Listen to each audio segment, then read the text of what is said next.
Welcome to the Brigham Young University Family History Library for this seminar presentation. Today's class is Writing Family History Narratives, Stories, Biographies, and Memoirs. Our presenter is Jerroleen Sorensen. She's one of our missionaries at the Family History Library and has extensive background in most areas of family history. We appreciate her willingness to volunteer her time and share her knowledge and insights into this particular subject. Well, now I turn time over to Sister Sorensen. Thank you very much. I'm so happy to be here. This is the second in a series that we are doing about writing, actually the writing of social history and family history. So I'm going to share my screen with you and then we'll get started. Before I start, I would like to tell you my background is in writing and teaching people how to write. I first started teaching writing in classes in 1974, and I've been teaching them since then until I retired. So this is one of the things that's really dear to my heart, is writing stories, essays, and any other kind of thing. So it's lots of fun for me to do this. So thank you for giving me the opportunity. Today's lesson here is about family history narratives in specific. Last time we talked about how to write social history, which is a little bit different from just what we're going to talk about today. We talked about writing things from a very, very historical point of view rather than from a fictionalized or story type point of view. So we're going to talk today about biographies and autobiographies. Those will be kind of jammed together, and then memoirs, which is actually kind of a subgenre of autobiographies, and then we'll talk about stories and novels and how to write fictionalized history. So when you're writing, one of the most important parts of writing is what to include, because one of the problems that especially amateur writers have is that they actually don't cut out enough. They put too much in, too many details, or extraneous experiences or things that are not really that important to what it is that they're trying to do in their work. So I would suggest very strongly that you are careful and picky about the episodes that you choose to put into a specific work. Doesn't mean you can't use those episodes somewhere else, but just be careful, because not everything belongs in each work that you do. And so you can always write more than one thing. You don't just have to write one big old major huge thing. You can always write a series of smaller stories or a series of smaller memoirs or an autobiography that focuses on different events. So be careful what you choose. These are some of the things that you can choose from. Of course, there are life experiences. You can choose from any event in a person's life that you think is important enough to write about. Childhood experiences, education experiences, other people and how they interacted with them, family members. I was talking the other day with a sister who had wanted to write about her father and his relationship with her and her family, and the experiences that she had as a child with her father. And so you can focus on just one member of the family, or you can focus on an entire family. Work and social history. We talked a little bit about social history in general before in the last couple of classes that I've given, but these are things that are actually significant within the person's lifetime, within the person's milieu. So that would be things like something military that you could write about, or something, for example, if they were able to attend the inauguration of Calvin Coolidge, or something like that you think would be really fun to write about and interesting to your family or to other people outside your family. Sometimes people like to tell about the work that people did. For example, I have a lot of relatives who worked in the coal mines, and one of my relatives in particular was killed in a coal mine accident with 5 of his sons. And that's one of the ones, I haven't written about it yet, but that's one of the ones that I want to write about. And to do that, I've been doing some research on the coal mines in Lancashire during the 1800s. And it's going to be, I hope it's going to be interesting to write, and I hope interesting to read. Another thing that you want to be aware of, and you can just write something about this, but as at least as you include it in your writing. That is experiences that show how that person that you're writing about, including yourself, impacted other people, their family, their friends, or others that they were part of the social milieu there that they lived in. You might have an important ancestor that you would like to write in about, or you might just have just normal everyday people that influenced other people. So how did that person affect other people's lives? So these are just some general principles about writing that I thought might be helpful for you. It's always a good idea to actually go to how-to books or websites about the type of writing that you're doing if you're not terribly familiar with it, or you have never written before, or you're kind of a beginner. So there are lots of good how-to books out there, and there are websites out there just specifically that talk about family history writing as well. So there's lots of information that you can find besides just what I'm giving you today, because this is the kind of class you could actually do for a whole semester. So there's a lot of information out there that you probably could benefit from. Another is too, if you have a friend who's really good at writing, or a professional that you know who you could either pay to help you, or who would just be willing to give up some time, that's always nice too. It's helpful to have somebody else's eyes on what you write. My sons send things to me to read and comment on or edit for them a little bit. When you start your writing, write consistently until you finish the work. Don't start and stop and start and stop, because if you do that, you may never get it done in the first place.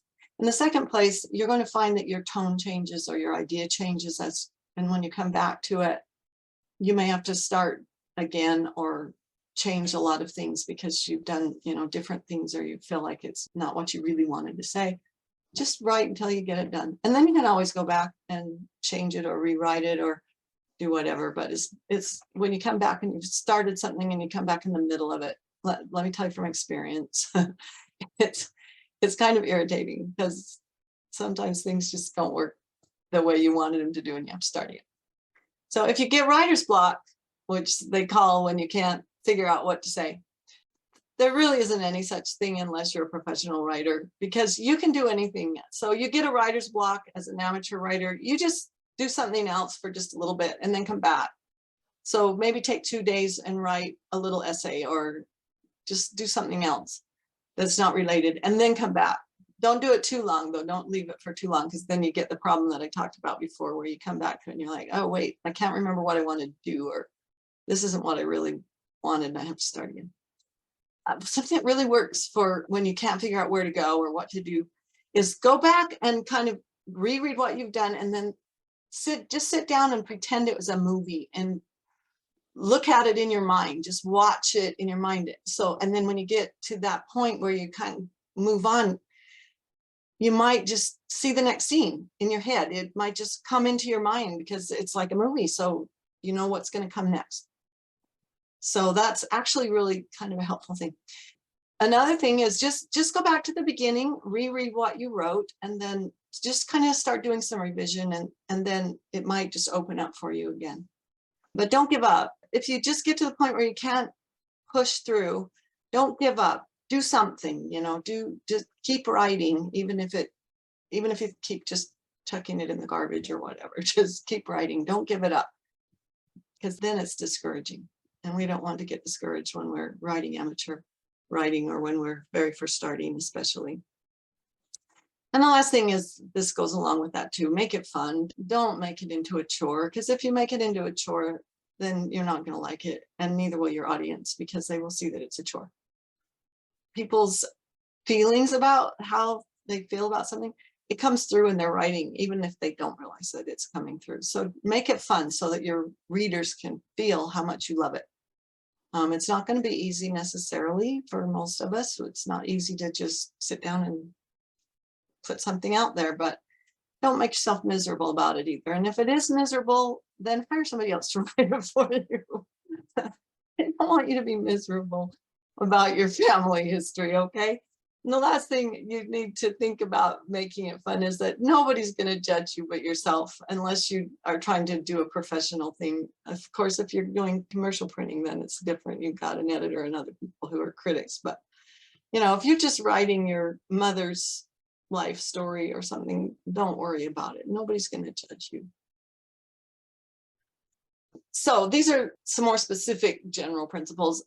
The first thing is called a story arc. And probably most of you have learned somewhat about what a story arc is. And if not, then bear with me and I'll explain it to you. And if you already know about it, I'll explain it to you anyway. When we start a story, we have in the time frame, we have a beginning, we have a middle, and we have an end. That's just how stories always work. And there are genres or things that change that somewhat and either put them in different orders, or they do maybe just don't even have an ending. So I've read stories that don't end, but we don't want to do that in family history because that leaves people frustrated, because you have to really be, number one, really good at it to be able to write a story that's really outside of the story arc idea. And most people are just not that professional when they're writing these kinds of stories. So I would suggest you stay within this story arc. And the story arc is basically 3 steps. And you can think about it. I mean, this is the way it is in your life too. So it's basically just the way things happen in our lives. So a person is just going along in his life. He's, happy or sad, or there are just things that are happening that are just sort of normal life, right? And so we could call that the innocence stage, okay? Step 1, stage 1. Innocence just doesn't know what's coming. Second, something happens, and it's usually just a single incident in short stories, particularly. In novels, there can be more than one of these type of events, but an event comes along that just hits the person in the face somehow. It just it sparks a question. It makes them think, what the heck? I didn't know about this kind of thing. What's going on? It just kind of uproots them somehow, gives them a change in their life, or someone maybe dies, or we might be like in The Hobbit, where Gandalf comes along and tells Bilbo that he has to go on a trip, something like that. Okay, so that's what you're kind of looking for. You really need that initiating event. It doesn't have to be a big deal. It really doesn't. I mean, in this kind of story particularly, it doesn't have to be Bilbo going on a trip, but it's a life change of some sort or another. So that's why I call that the chaos stage. Okay, everything kind of turns a little bit different. It gets chaotic. The third step then is, how does the character deal with those adventures, the things that your initiating event brings about? How does he deal with that? What other kinds of little things come along that happen? You got a troll in the forest, you've got a dragon, you've got all these things that you have to overcome that initiating incident has brought about. And so that's sort of the fairy tale kind of a thing, but it happens in real life too. And again, it doesn't have to be earth-shattering, and it doesn't have to be Bilbo's adventures. It just has to be, how does the person deal with these things that come along in his life that are related to this life change? And that's why I call that this restoring order, because that's what we're trying to do in the story. We're trying to restore the person either to the status quo that was before, which is not very satisfying. We really don't usually ever want to do that. We want to bring him to an enlightenment if we can. Sometimes it doesn't happen. Sometimes we don't in real life ever learn anything. And if we don't, then that's what happened. And if that's happened to you and that's what you want to write about, fine. But at the end, there has to be something where you restore order in some way or another. Otherwise, you're not satisfying your reader. So you don't have to put these in that order, okay? That's chronological order, but you don't have to put anything necessarily in chronological order. But if you don't put them in chronological order, I would really recommend that you be careful, because it can be extremely confusing if you put things out of order. One thing that I can recommend sometimes is that if the initiating event comes first, as the introductory kind of a thing, kind of to get people into your story, then you can put a flashback that takes you back to the stage 1, the life as the main characters first living it, and then take you up to the initiating event and then finish stage 3. Or you can start with stage 3 you know, the very end, start at the end of the story and then go back. So, but they all three kind of have to be in there somehow or another. All right. Second one that a lot of people have trouble with is characterization. How do I make a person seem real? So these are kind of the things that you might want to think about. Keep in mind the person's appearance, okay? Let me give you an example of one way I've found appearances of relatives that I don't even know. And that is on their draft cards or their military records. They will often have color of hair, color of eyes, height, weight, all that kind of thing, or other types of documents like that. So that's, if you don't know a person or you don't have a photograph of them, you can sometimes find them on other documents, what their appearance actually was, and then you can kind of go from there. If you knew someone, or if you've got other people's descriptions of that person, you can use mannerisms and habits. Now, if you're writing fictionalized history, you can make these things up, of course.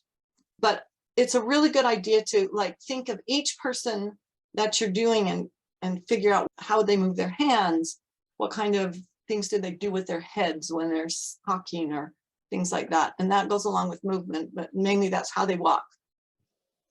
And how do they walk differently if they're sad as opposed to if they're happy? And how do you describe that? How do they talk? They have a high squeaky voice, they have a low bass. What type of vocal timbre do they have? And do they speak quickly? Do they speak slowly? Do they stumble over their words a lot? Do they stutter? There's a lot of things that you can do with speaking. So remember in your mind if it's somebody you actually knew, and if not, see if other people who knew them can tell you kind of things like that. What kind of clothing did they wear? I could tell you a story about my grandma, and if I had my grandma sitting in her rocking chair, I would tell you that she was wearing a house dress with snap buttons down the front, because that's what she generally wore in her later years. And so I would not be incorrect in that if she was sitting in her chair. And if she was going to church, it would be different. Something a lot of people don't think about is, how do people smell? If a person worked in a coal mine, how would they smell when they came out of the coal mine? What sets this particular person apart is unique. So each one of the characters in your story needs to be a unique character that you can set apart as unique, different, and his own person. Setting is really important too, because if you just plop a person down and there's like, it's like big old bare plain out there and nobody knows where they are, what they're doing as they're reading your story, it's not going to be very interesting. One of the best describers of settings, of course, well, not one, but most, are the people who wrote in the 19th century. Sometimes they describe things to the point of you wanting to pull your hair out. But if you want to know how to describe a setting, read like such people as Nathaniel Hawthorne, for example, or read the book Tess of the D'Urbervilles. That's one of the best place setting books that you can possibly read to figure out how to do that kind of stuff. Just don't push it too far. But do keep in mind languages or landscapes and buildings, because you want people to be able to place your character in a place. So say he walks into a church. What does the church look like? Don't go crazy with it, but what does it look like? Look at buildings of pictures, buildings of that time period and describe them. Find the actual building. You can find things on Google. I know where some of my ancestors lived, and the houses that they actually lived in, they look a little different now, of course, because the ones on Google are modern. So they've fixed them up. But the actual houses are still there. So I can kind of visualize according to other pictures I've seen. I've actually even seen pictures from that area of homes from the exact time setting that I would be writing in if I were writing about ancestors of mine. So be true to the history, be true to the geography, know the landscape. Don't talk about hills and mountains if they're living in Iowa. Well, Iowa has a few hills, but don't talk about mountains. If you have any artifacts from your family, describe those things as you are in your story, things that you actually have or have seen, because that gives a lens beautiful verisimilitude to what you're saying. Think about dialects. If you know how your grandma talked, try to kind of imitate the way she talked in the way you write it. Look at other people's writing who have used similar dialects, like if she was from the South, read some of, say, Faulkner or people like that who've written about people from the South and kind of pick up their dialects and see if you can kind of imitate how she would have sounded. Think about the clothing. Do some research on how people dressed in the days that you're going to be talking about. People in the 40s wore clothing that was a great deal different from people in the 20s, for example, 1920s, and especially different from what we wear. So find out what people wore in the 19th century or the 1800s or 1700s or that kind of stuff. Again, think of senses. So you're thinking of odors and scents. How do things smell where they are? And what sounds would they have heard? If you're in the middle of London and you've got these cobblestone streets, what sounds are they going to be? Flopping horses or people shouting about their baked goods they're selling or chimney sweeps and so on. Okay, let's move on now to the actual types of writing. So this is biography and autobiography. These are a little bit difficult to write very well, but even amateurs can write them adequately, if not wonderfully. So autobiography is a self-written account of your own life. Sometimes it's called a life story. You can upload your life stories onto that you write as autobiographies into your page on Family Search, and then it will be in Family Search forever. Biography is the life story of somebody else, written by someone. You can write a biography to highlight a specific event or a specific person within a specific event, or you can write their whole life again, just like you do with autobiography. These are the different types of autobiographies. You have memoir. Usually you pick one event or series of events that will all kind of show a portion of your life or how you developed into the person you are. If I were to write a memoir, for example, about how I became a director of a choir, I would pick all the different parts of my life that had to do with music. And then maybe the climax would be my first big choir that I directed in Africa. So that's kind of the type of thing that you're looking for. Personal essays usually just have a little idea, like a thesis statement, and you're very intimate in a personal essay. It has an informal tone as a general rule, and the style is fairly specific. Most people write personal essays for magazines, for example. Confession, if you did something really awful that you want nobody else to do because they have read your confession about it, that's what you'll do.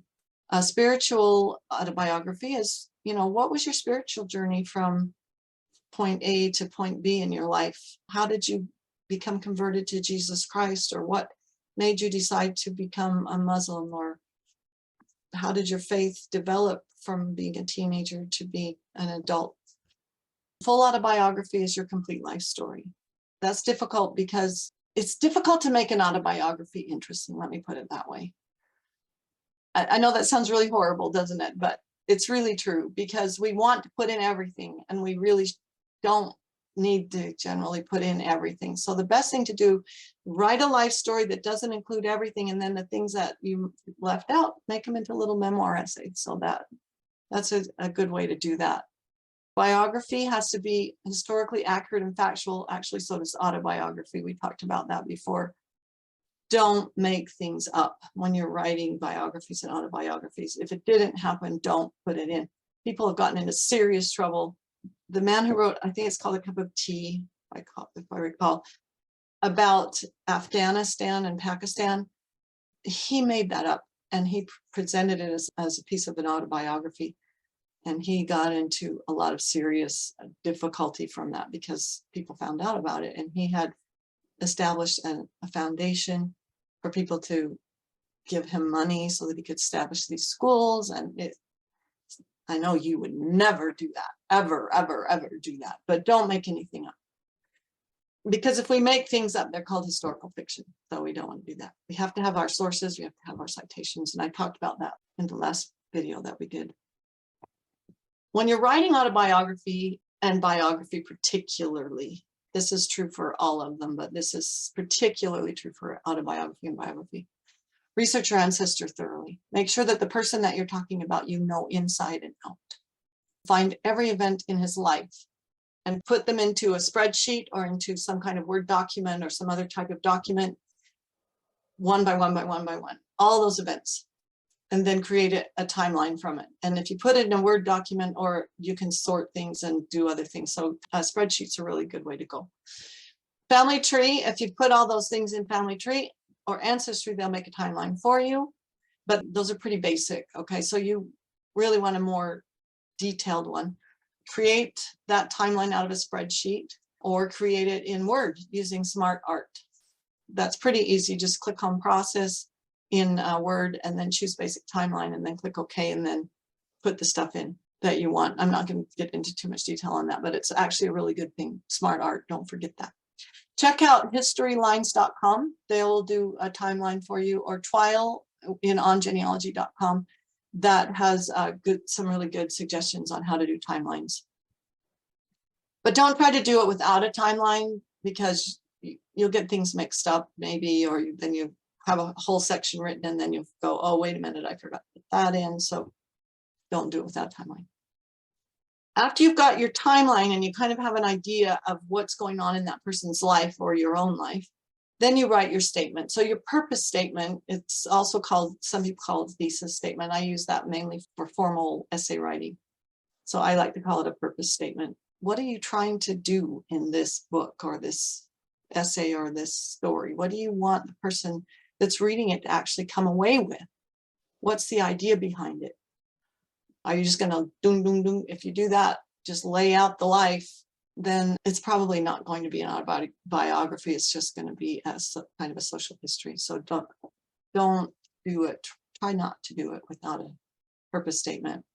And then you can create a story arc. And you can do this with fictionalized narratives, or with your memoir, or with an autobiography or a biography. If you have a storyboard, fictionalized narratives particularly, it's helpful to have a storyboard if you know how to do that. There are plenty of things online about how to use a storyboard, so I'm not going to get into that right now. But you can also write an outline, just a regular old outline, if that goes along more with your own rationality.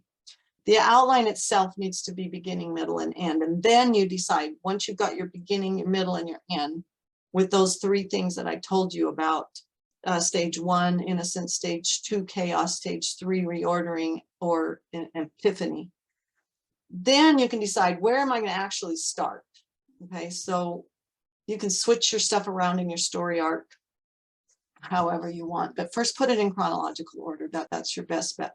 And then switch things around.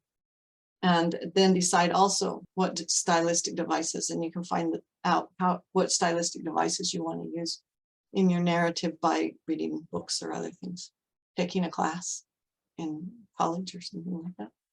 So your second thing is your product. So your first thing is your process. If you don't do your process right, your product is going to be inferior. That's just like manufacturing a piano. If you don't do the process right, then the piano is going to sound really bad. So we need to do the process right, and then the product will turn out well. So this is some general advice for a good product. Choose a title that reflects the story and the purpose. Your title, as I talked about last time in writing social histories, can be absolutely life-changing for people, because they'll read your book if they see the title. If they don't like the title, they won't read it. So there you go. For you, it's very important, and for your reader too. So that's your first piece of advice I can give you, is make it really nice title. And don't just make it catchy, make it reflect what your story's about and what your purpose is for too, in whatever way you can. Secondly, write a sentence or a paragraph as you're going along. Write a sentence or a paragraph about each event in the timeline, so that you actually have a written product, okay? Once you've got your outline and stuff, write one sentence or one paragraph about each event in your story arc. And then you can use that as a springboard. So make sure you choose events that are relevant to your purpose statement. Look at each thing that you've written and say, is that going to actually advance my story? And if it's a no, then take that event out and do it in another format somewhere else, in another essay or something. Third, write a descriptive paragraph or two about every person that you're going to include in the narrative. It doesn't even matter if it's a minor person. You have to have some kind of descriptive idea in your mind about what that person is like, what he looks like, and all those other things I talked to you about. And that will help you enormously as well. And then the last thing is start writing. Okay, so don't start writing the narrative until you've done this preliminary work, all this preliminary work. And that's actually kind of a fun part of the preliminary work. Once you start writing the narrative, you can take that sentence, that paragraph that you wrote about the event, and just flesh it out. You've already got part of it written because you wrote a sentence or a paragraph about that event. So you just have to flesh that out, expand it, enrich it, put more details in, bring the events and the people that are in the event to life as you write your narrative. So that will really help you to do those first three things there that I told you to do. Okay, so now we're going to talk a little bit about memoir. So memoir is actually autobiography to a certain extent. It just doesn't have to be quite as formal as autobiography tends to be. It's a subdivision of autobiography using incidents from your life to communicate insights. So basically, you want to tell people about yourself and what your life did to you, what these things that you're going to talk about did to you emotionally and spiritually and in other ways. It can be very serious. If you're writing about abuse, for example, that's a very serious thing. It can be really funny. Like if something happened in your life where your dad did something that was just ridiculously funny and you want to tell that story, you can just tell it from a very funny point of view. Or you can put the two together. I've read really funny stories that were about something fairly tragic. So you have to be careful, of course, with that kind of thing. When you're putting two things together, make sure they fit. But you can be humorous even if you're talking about something serious. You don't necessarily want to make light of it. That will show you in a certain light. If that's the kind of way you want to show yourself, that's fine. So you have to decide, am I going to make this a serious thing? Am I going to be funny in this because I know my sense of humor is very good and people will laugh? Or can I kind of mix it up a little bit? That's up to you to decide. So when you're writing a memoir, and most of you will probably wind up, if you're going to write your own life, you'll wind up writing memoirs or one memoir. Write about one particular moment first. I would suggest you write a short memoir first if you've never done it before. Take one incident in your life and write about that incident as a memoir. And then the next thing you can do is you can actually take that memoir and expand it into other incidents that illustrate the same point that you're trying to make with that particular moment. So you can see, I think, how that might be really useful. Secondly, make sure you craft that theme, like I was talking about.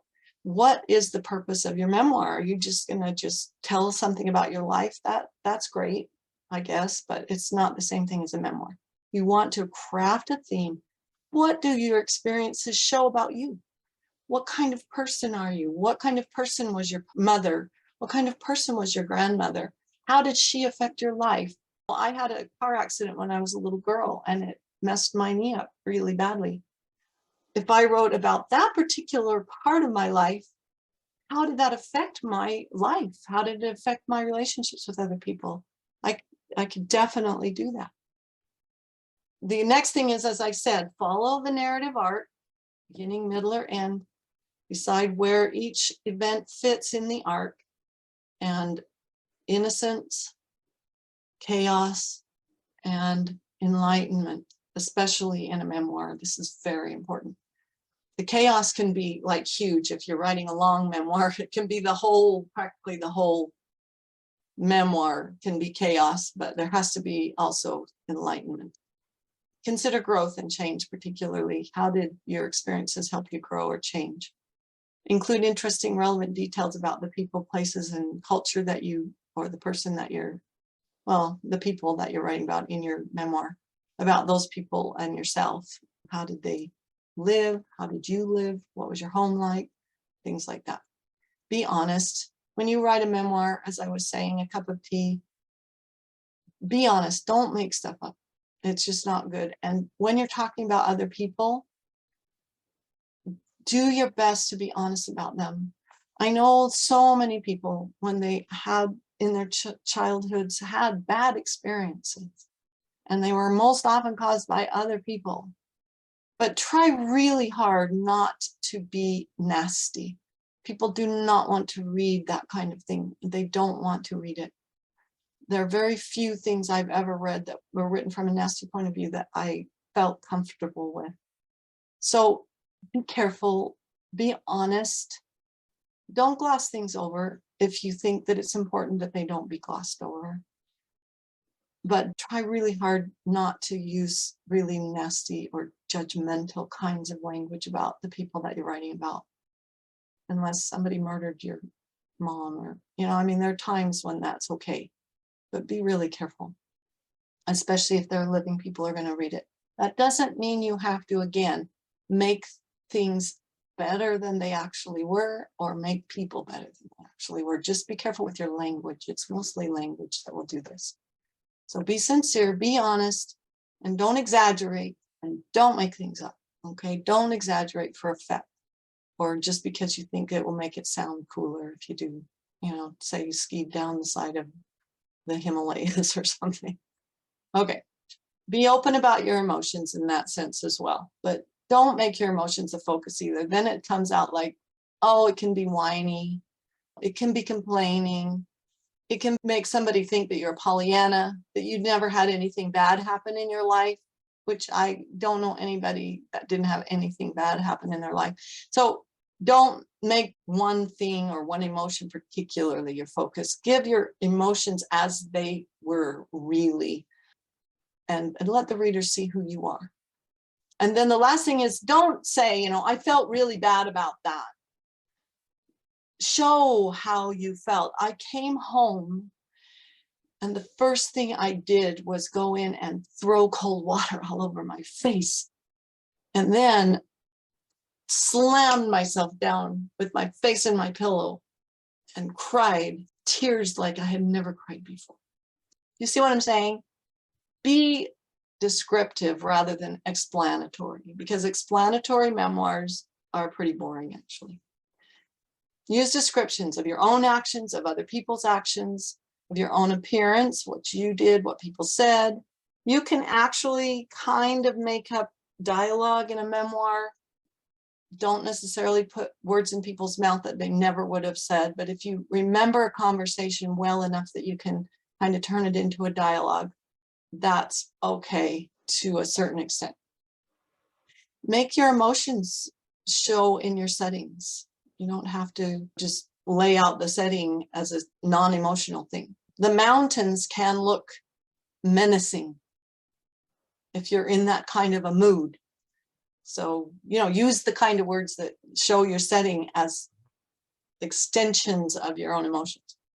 And then the last thing, like I said before, even if the ending's tragic, even if the part that you're writing about your life is not good, at least satisfy your reader by giving them something to hang on to that says, well, at least she learned this from that, or at least her dad learned that from the way she interacted with him or whatever, okay?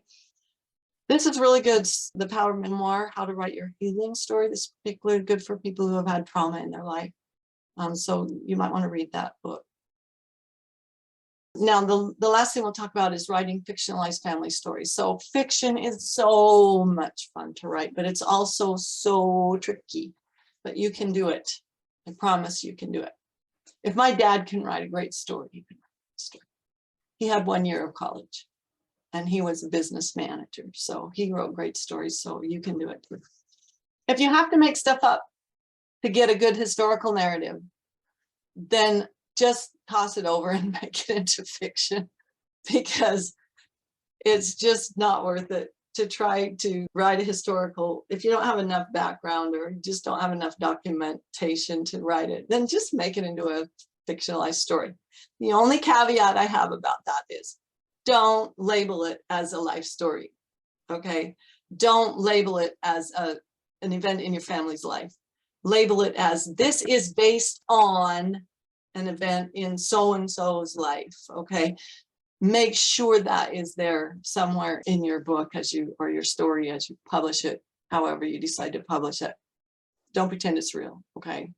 Robinson Crusoe, when it was published as a real story because they didn't have those kinds of things, restrictions, you know, back then. And of course, we know it wasn't a real story, but people took it as a real story. So people will take what you say as a real story if you don't make it into something that is fiction, all right? So in fiction particularly, the title is vital, all right? So find that title that really fits for your story. The theme is also very important. The theme is the center of your story. If you don't have a theme, it's just an anecdote. It's not really a story or a novel. It's just a series of events. As you're writing, when you actually start to write, the first sentence, I know people who write professionally who they'll write their first sentence, their first paragraph 100 different times, 100 different ways.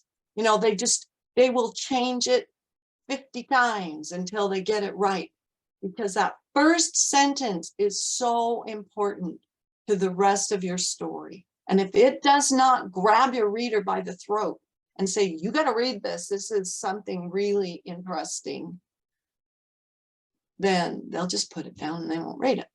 So jump right in, get that introductory sentence and paragraph compelling, make it something somebody wants to read, and make sure that, you know, you can even do it at the end. After you've written everything, go back and rewrite it or write it if you haven't got it the way you want it. Don't leave it. Get it right before you actually put that thing out there. Now, again, these are some of the things we've talked about. Time is important. Place is important. Characters are vital in fiction, particularly. The why am I telling this story? What's it all about? The action or the story arc and the changes in the characters' behaviors, particularly the main characters' behaviors and perceptions. How do people change? That's what we as human beings are interested in. We are interested in how people change and grow. And that is what you want to show in any story that you write, true life stories or fiction. So as you're writing, visualize your scenes, okay? Think in your mind, what did this look like? What did it smell like? What did I hear? Pretend you're there, sitting there, right there, looking around, and that's what you're writing. Don't, just pour words out on the paper. Think about what you're seeing. Think about what you're hearing. Think about what you're smelling. Think about how it feels to the character. How's their touch? Don't explain the way things look. Show the way things look. And one thing I would tell you, and this is really important as a fiction writer particularly, but also in other writing that you're doing, when you're doing narratives, think about what you're writing as a play. So how do plays go? There's never like a stop. They don't just stop the action and, well, they used to do in Shakespeare, but they don't anymore. They don't just stop the action and come over and tell you what's happening. This is happening. They don't do that anymore in plays, do we? Because we know that's kind of boring. When we read Shakespeare or we watch Shakespeare, sometimes the person who's doing that narration, you're like, oh, come on, why don't you just show that to me? I want to see how such and such person got killed. Right? Okay, so make it dramatic. Don't make it over dramatic, but do make it dramatic and make sure there's progression. It moves along, okay? Moves along, moves, progresses. And last of all, end it satisfactorily and make sure that something important comes out of your story, that somebody learns something, including, we hope, the reader and the writer. Don't make it a moral. Stories that have morals are fables. They're not stories. And so we don't want to make it into a fable. We want it just to be real, show people how things happened in your story and what people learn from it. Make it thought-provoking. Make it so that the person that's reading it can identify, if they have to, the theme. Most people don't try, but if they tried, they can identify your theme and your conceptual idea of your theme.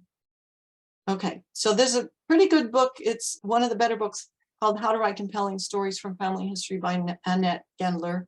She does a pretty good job in more detail of talking about what I just talked about. Okay, so the last thing and probably the most boring part of it is editing. We're getting a little short on time, so I'm going to hurry with this. Editing is, however, one of the most important things you want to do. Never, ever, ever, ever, ever skip your editing, okay? That's just, you just don't. So these are some general principles. First of all, find a good style guide. Chicago Style Guide is good. There are a lot of other good style guides. They will tell you what kinds of language you need to look for when you're doing your editing. Secondly, take a step back from your writing. Kind of look at it dispassionately as someone else might have written it. Oh, I'm going to read this as my mother. I'm going to read this as though I were my neighbor, and see if you can see it from that point of view. Less is more in writing, almost always. One of the reasons Hemingway is so fantastic is that he took out all the stuff but the bare bones in his writing. His writing is incredible because it's just like every sentence punches you right in the face. So you probably can't write like Hemingway, but do the best you can to take out all the little cruddy little words that you don't need, like very and really, and things that don't further your description or your progression. Don't use passive voice whenever it's not necessary. If you need to use passive, of course you can. Use active verbs, don't say he went, say how he went. How did he go? He huffed instead of he went. Use descriptive nouns instead of adjectives. I'm not against adjectives personally, but most people use adjectives as a crutch and use adverbs as a crutch. So don't use them as crutches. Use them as decoration for your noun or your verb to make them stronger, to make them more lovely, or to make them more powerful, okay? So don't use them as a crutch. The thesaurus can be your friend. Let me tell you a funny story. One of my students once wrote the green and constipated isle because he had found in the thesaurus that it meant crammed, that there was nothing coming out of it. And that's kind of what he thought that meant, I guess. I don't think that an island can be constipated. So be careful of thesauruses. Make sure that your sentence structure is varied, unless you're Hemingway. Stay consistent with tense and point of view. In other words, if you start out in the past, stay in the past. Don't move around back and forth unless you know how to do that. Some people can do that. Most of us can't do that very effectively. So stay consistent. Start in the past, stay in the past. And then if you started talking from your point of view in the story as a first person point of view, of course, if you're writing fiction, it's the narrator's point of view. Stay in that point of view unless there's a reason and you know how to do that. Okay, every single time, read through it one more time. Oh, I've read this thing 10 times. Read it again. Read it again. And that last little time that you read it, you're going to find something else that you don't like and want to change. And then ask somebody else to look at it too. If you can get someone to edit it in particular, that's good. Don't ask your friend to edit your book, though, without asking them if they want payment. And if they say no, say, yes, I'm going to pay you.